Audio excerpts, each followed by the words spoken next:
Hola, soy Kunlao, un saludo para todos y esta es una entrega más de mecánica de motocicletas. Hoy les voy a hablar un poco de los motores cuatro tiempos, particularmente del proceso de desensamble de la culata y el cilindro. Como ejemplo voy a usar la motocicleta Yamaha TDM 900.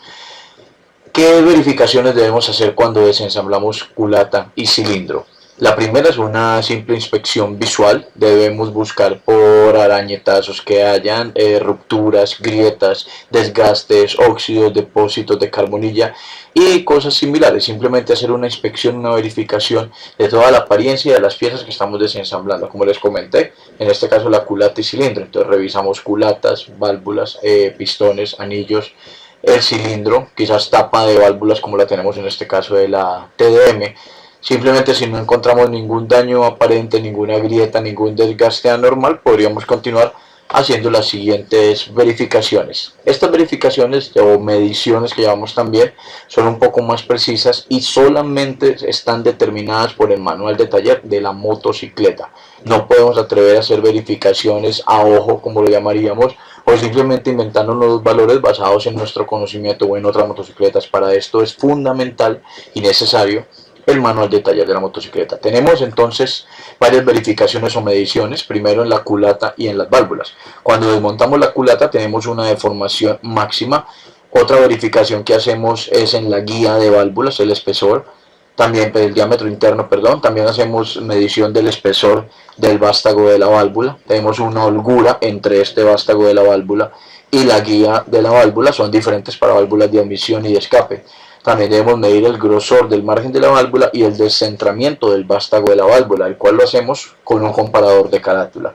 También debemos medir la longitud libre del muelle de la válvula, de los resortes de las válvulas, la fuerza que hace este muelle y tenemos también un límite máximo de inclinación de este muelle. Cuando lo depositamos sobre una superficie en vertical, podemos tener una plancha metálica con la cual podemos medir qué tan desviado está el resorte hacia un lado o hacia el otro.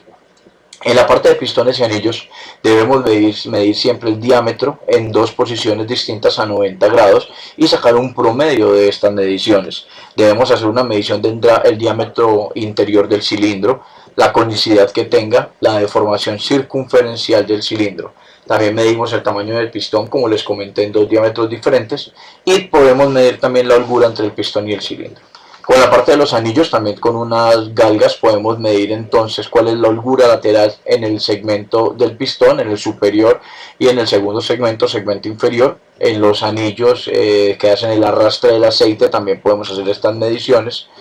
Y la separación en el extremo del anillo del pistón, como lo vemos en esta imagen, simplemente con el anillo montado dentro del cilindro y empujado con la cabeza del pistón, hacemos una medición del final de las puntas del anillo, con las galgas también.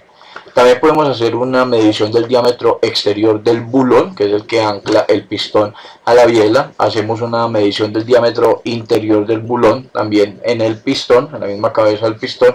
Y podemos medir además la holgura entre el bulón y el pistón. En el árbol de leva también hay una serie de mediciones. Esta es una imagen que tomé del árbol de levas de mi motocicleta.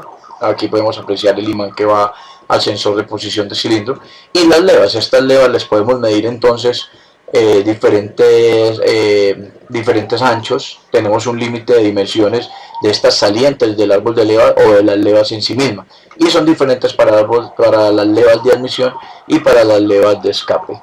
Podemos medir también un límite del descentramiento del árbol de levas con un comparador de carátulas, como se observa en la imagen de la parte de abajo, y la holgura entre el muñón del árbol de levas o eje de árbol de levas y la tapa que sostiene entonces el árbol de levas en su montaje encima de la culata.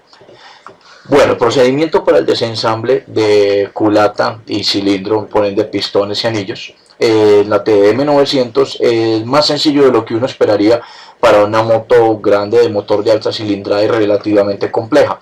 Lo primero es retirar obviamente el motor de la motocicleta, o como recomendación personal es mejor dejar el motor montado en el chasis para poder trabajar fácilmente, pero hay que retirar radiador, hay que retirar tanque, quizás termostato y otros elementos para poder trabajar con un poco más de comodidad. Se retiran las válvulas, se retira todo lo relacionado con el sistema de refrigeración y podemos proceder a quitar los pernos de la superficie del culatín o de la tapa de la culata. Cuando esta tapa se extrae nos encontramos los dos árboles de leva, el árbol de leva de escape en el frente y el árbol de leva de admisión en la parte de atrás, con las respectivas tapas de los árboles de leva. Debemos desmontar los árboles de leva y retirar la cadenilla. Acá una foto un poco más cerca. Luego hay otros pernos en la parte interna debajo de los árboles de leva para poder retirar la culata, y una vez la hemos retirado la podemos observar en la imagen que tenemos abajo a la izquierda. Esta es la culata de la TDM 900 y está invertida, se ven los espacios de las válvulas, obviamente no tiene las válvulas instaladas en este momento. Entonces, como les comentaba, retiramos los pernos, retiramos bujías también los cauchos de las bujías, y retiramos entonces la tapa de la culata. Procedemos a retirar árboles de levas y las tapas de los árboles de leva. Es importante también recordar retirar el tensor de la cadenilla, ya que sin retirarlo será imposible poder desmontar esta cadenilla y por ende los árboles de leva. Luego procedemos a hacer el desmontaje de la culata. Retiramos entonces los pernos de anclaje de la culata, las espigas, la guía de la cadenilla de transmisión, y ya podríamos entonces hacer el retiro de la culata desde el fondo y dejar expuestos entonces los cilindros y los pistones.